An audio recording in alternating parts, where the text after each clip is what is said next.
नमस्कार दोस्तों, स्वागत है आपका मेरे चैनल सनातनी हिंदू व्रत कथा में। आज हम वैशाख मास के शुक्ल पक्ष की तृतीया को मनाई जाने वाली अक्षय तृतीया व परशुराम जयंती के बारे में जानेंगे। इस वर्ष अक्षय तृतीया व परशुराम जयंती का पर्व 19 अप्रैल रविवार को मनाया जाएगा।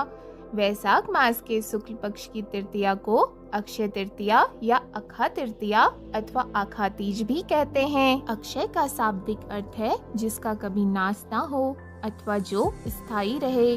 स्थायी वही रह सकता है जो सर्वदा सत्य है। सत्य तो केवल परमात्मा ही है जो अक्षय, अखंड व सर्वव्यापक है। यह अक्षय तृतीया तिथि ईश्वर तिथि है। यह अक्षय तिथि परशुराम जी का जन्मदिन होने के कारण परशुराम तिथि भी कही जाती है। परशुराम जी की गिनती चिरंजीवी महात्माओं में होती है। चारों युगों सतयुग, त्रेता युग, द्वापर युग और कलयुग में से त्रेता युग का आरंभ इसी आखा तीज से हुआ है, जिससे यह तिथि को युग में आरंभ की तिथि युगादि तिथि भी कहते हैं। इसी तिथि को चारों धाम में से उल्लेखनीय एक धाम भगवान श्री बद्री नारायण के पाठ खुलते हैं। दर्शनार्थियों एवं भक्तों की अपार भीड़ रहती है।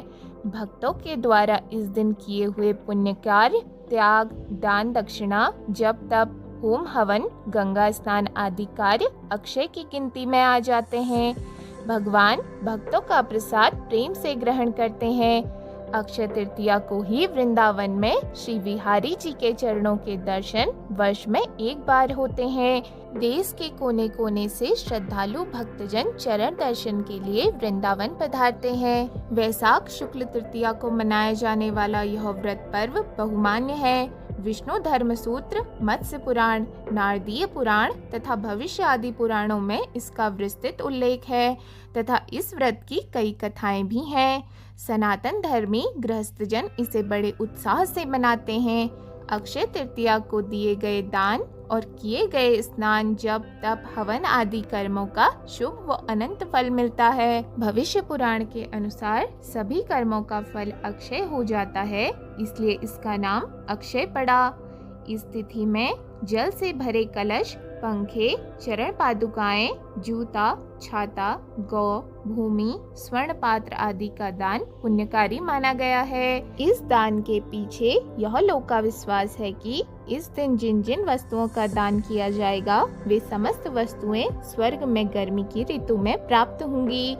इस व्रत में घड़ा, कुल्हड़, सकोरा आदि रखकर पूजा की जाती है। इस तिथि में गंगा स्नान को अति पुण्यकारी माना गया है।